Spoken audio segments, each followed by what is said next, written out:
camera talk. A few weeks ago I became concerned about this current camera, the one that is recording now, because it was acting up. You know, it wasn't turning off the way it should, it wasn't switching the way it should, switching from, you know, review mode, from photo mode, and it wasn't switching. I'm like, oh no, is my camera dying? Is it on the blink? You know what I just figured out? I think it was the heat, because today it has been perfect. It's switching off, it's not having any trouble, it's being awesome. So I am right now concluding it's the heat, not the batteries, not the camera. That being said, the camera is 5 years old and I'm thinking about getting some more. I do have another one that I haven't opened yet. It's a cheaper one. I said I kind of hesitate to, you know, shell out a lot of money, but I do want good quality. So this video is going to be about how well do the cheap cameras work. So I'll show you the cheap camera I have and what it promises, and then I'll also intersperse some video shots of video taken with it. This is a Vivitar. I bought 2 of these, I think 2 years ago, when I was working on some kind of record. We didn't end up finishing it. Anyhow, this is, I think it was a pretty cheap one, because I got 2 of these, 2 camera cases, a tripod, and I think it was less than $100. So I don't think this cost me, I forget how much it cost me, but it wasn't much. So I'm always concerned about the quality of the sound and, of course, the picture. It says it's an 8.1 megapixels. This camera says it's a 5 megapixel. But then I was looking at, I wanted to get 24 megapixels, but then they also said 5. I'm like, how can they be 24 and be 5 at the same time? So, but then how is this 8 and it was cheaper? So we're gonna see. And this runs with like little AA batteries, I think.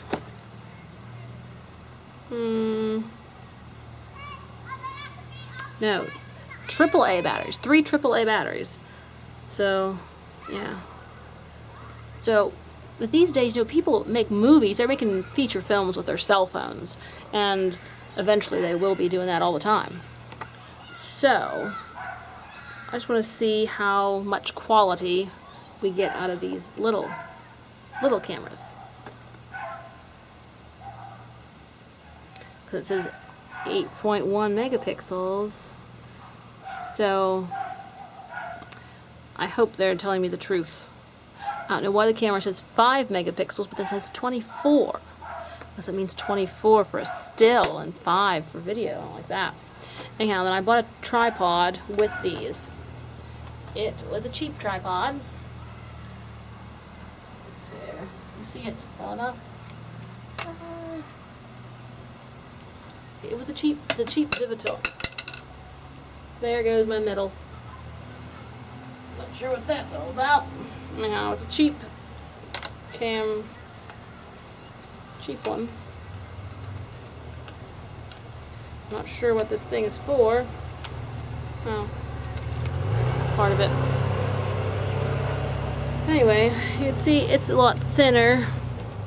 My other tripod's better, but it has a nice little, it has a little thing there. It seems like it'll work. I mean, it's a little rickety. Alright, so yeah, this is a cheap one.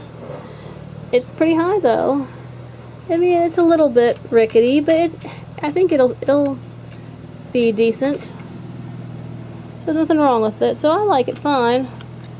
Satisfied with it. So this is my main one. It's a little sturdier. I didn't buy it myself though. I got this at school. They supplied it. So you see there's the 2 tripods. I had another tripod too. It's a black one. I think I paid more for it. Well, it's a small one too, but it's lousy. It won't even fasten. It's just so bad. And I bought it from a higher quality. So you never know. But this one's decent. It's decent for a very low price. Well, therefore, I'm going to try this and see how it is for sound and picture, and I think it'll help give me an idea of what to expect from the cheap cameras.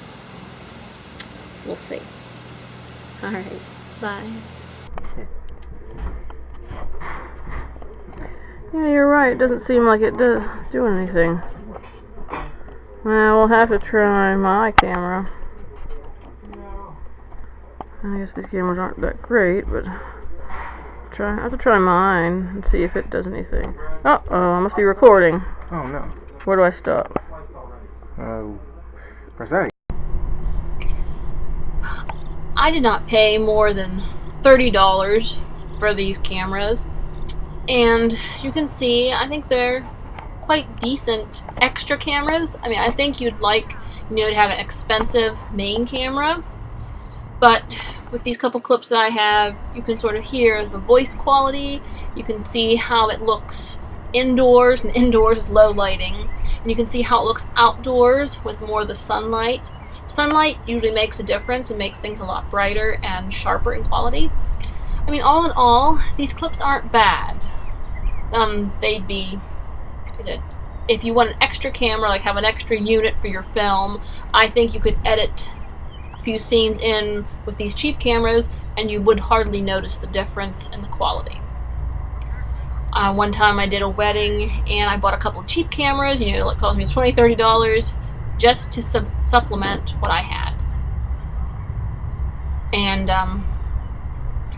it really didn't make much of a difference. I edited those extra clips right in. I mean, it is not as high quality, but I think they're decent as spare cameras. So I would recommend them, just probably not for your main project unless you're really, really poor, but as a good extra camera, just for if you want to film things when you're out, or extra unit for filming for your film.